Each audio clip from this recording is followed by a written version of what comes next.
Marks angles স্কুলে আপনাদের সবাইকে স্বাগত। আজ 25শে বৈশাখ, কবিগুরু রবীন্দ্রনাথ ঠাকুরের 164তম জন্মবার্ষিকী।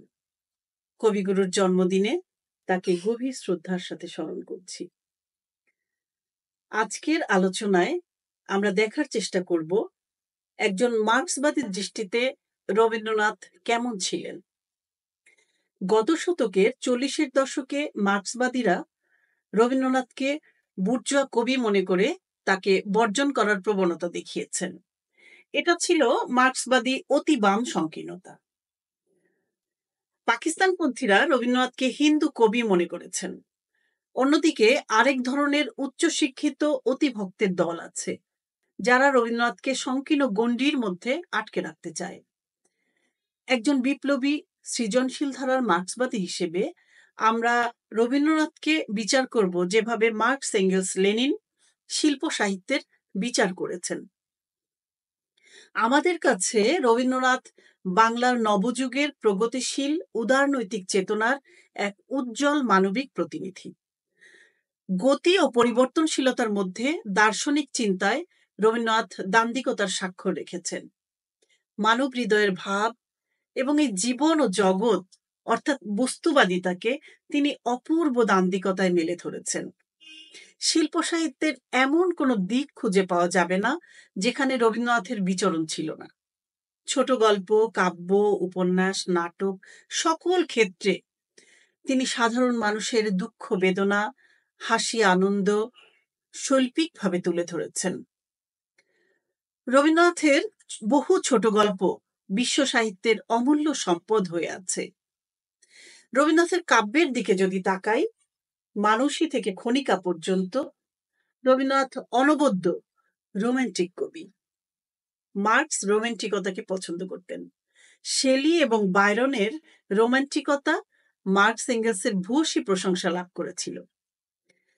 রবীন্দ্রনাথের কবিতায় রোমান্টিকতার সাথে এক ধরনের মিস্টিসিজম বা রহস্যবাদ যুক্ত হয়ে এমন এক অনন্য সাধারণ শিল্প সৃষ্টি হয়েছে, যার তুলনা শুধু বাংলা সাহিত্যেই নয়, বিশ্ব সাহিত্যেও খুঁজে পাওয়া যাবে না।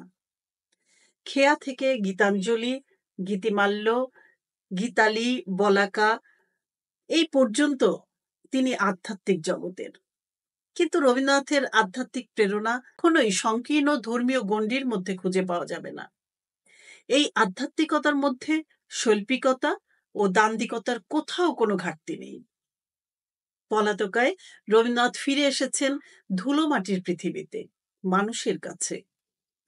তিনি সর্বদাই জগৎকে গতির মধ্যে দেখেছেন।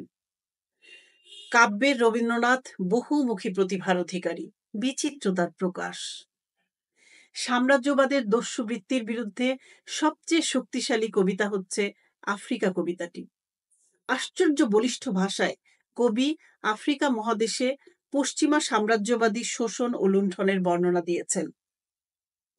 তিনি বলছেন, এলো ওরা লোহার হাতকড়ি নিয়ে, নখ যাদের তীক্ষ্ণ তোমার নেকড়ের চেয়ে, এলো মানুষ ধরার দল, গর্বে যারা অন্ধ তোমার সূর্যহারা অরণ্যের চেয়ে। সভ্যের বর্বর লোভ নগ্ন করলো আপন নির্লজ্জ অমানুষতা। তোমার ভাষাহীন ক্রন্দনে বাষ্পাকুল অরণ্য পথে পঙ্কিল হলো ধূলি, তোমার রক্তে অশ্রুতে মিশে দস্যু পায়ের কাটামারা জুতোর তলায় বিভৎস কাদার পিণ্ড চিহ্ন দিয়ে গেল তোমার অপমানিত ইতিহাসে। মৃত্যুর মাত্র কয়েক মাস আগে রবীন্দ্রনাথ নিজের পরিচয় প্রসঙ্গে বলেছেন, আমি পৃথিবীর কবি, যেথা তার যত উঠে ধ্বনি, আমার বাঁশির সুরে সারা তার জাগিবে তখনই। রবীন্দ্রনাথ ভবিষ্যতের এমন কবির জন্য অপেক্ষা করেছেন। তিনি বলছেন, যে আছে মাটির কাছাকাছি, সে কবির বাণী লাগি কান পেতে আছি। বুর্জোয়া সমাজতাত্ত্বিকেরা বলেন, শিল্পের কোনো সামাজিক দায়বদ্ধতা নেই। সামাজিক দায়বদ্ধতা পালন করতে গেলে শিল্পের শিল্পগুণ থাকে না। উপন্যাসে রবীন্দ্রনাথ এটাকে মিথ্যে প্রমাণ করেছেন।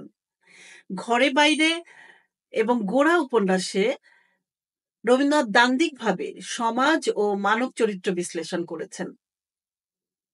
সামাজিক দায়বদ্ধতার মধ্যেও যে শিল্পসম্মত উচ্চমানের উপন্যাস লেখা যায়, তার উজ্জ্বল দৃষ্টান্ত রেখেছেন এ দুটি উপন্যাসে। রক্তকরবীর মতো নাটকে রবীন্দ্রনাথ বিদ্যমান সমাজ ব্যবস্থার সমালোচনা করেছেন। বাস্তবের শৈল্পিক প্রতিফলনের মাধ্যমে অচলায়তন মুক্তধারায় রবীন্দ্রনাথ সামাজিক দায়বদ্ধতার পরিচয় দিয়েছেন। রবীন্দ্রনাথ ছিলেন সাম্প্রদায়িকতা বিরোধী।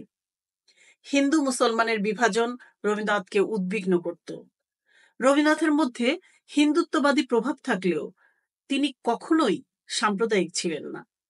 হিন্দু মুসলমানের ঐক্য কামনা করেছেন সব সময়। সভ্যতার সংকট শীর্ষক প্রবন্ধে আমরা দেখতে পাই রবীন্দ্রনাথ সাম্রাজ্যবাদ বিরোধী ছিলেন। তিনি ফ্যাসিবাদের বিরুদ্ধে দাঁড়িয়েছেন। বিপ্লবী রাশিয়া তাকে মুগ্ধ করেছিল, কিন্তু রবীন্দ্রনাথ কখনোই সমাজতন্ত্রী হয়ে যাননি। তিনি ছিলেন বিশ্ব মানবতাবাদী উদারনৈতিক বুর্জোয়া দৃষ্টিভঙ্গির কবি। তিনি ক্রমাগত মাটির পৃথিবীর কাছাকাছি এসেছেন। যতই কাছাকাছি এসেছেন, ততই তিনি উদারনৈতিক বুর্জোয়া মানবতাবাদী দৃষ্টিভঙ্গি অতিক্রম করে সাম্যবাদের পথে এগিয়ে গেছেন। রবীন্দ্রনাথ দেশের জন্য নিবেদিত সশস্ত্র বিপ্লবীদের শ্রদ্ধা জানিয়েছেন, কিন্তু তাদের পথ অনুমোদন করেননি। বয়স থেকেই রবীন্দ্রনাথ নারী প্রশ্নে সংস্কার মুক্ত উদার দৃষ্টিভঙ্গি লাভ করতে সক্ষম হয়েছিলেন। রবীন্দ্রনাথ নারী স্বাধীনতার পক্ষে দাঁড়িয়েছেন। তিনি নারীকে নিজের উপর ভরসা রাখতে বলেছেন। তিনি নারীকে নিজের উপর ভরসা রেখে দাঁড়াতে বলেছেন। নারীকে গৃহকোণ ছেড়ে বৃহত্তর জগতে কর্মজীবনে আহ্বান করেছেন। এটা সত্য, রবীন্দ্রনাথের কবিতা, গল্প, উপন্যাসে শ্রমজীবী নারীর উপস্থিতি নেই। এটা আসলে রবীন্দ্রনাথের শ্রেণী সীমাবদ্ধতা। গতি, পরিবর্তন ও দান্দিকতার মধ্যে রবীন্দ্রনাথ তার গল্প, উপন্যাস, নাটক, কবিতা, গান ও কাব্যে যে উচ্চতর শিল্পসত্তা, মানবিক দৃষ্টিভঙ্গি এবং বিশ্ব মানবতাবোধের পরিচয়ে রেখেছেন, আমরা তার গৌরবময় উত্তরাধিকারী। জন্মদিনে প্রিয় কবির প্রতি শ্রদ্ধাঞ্জলি।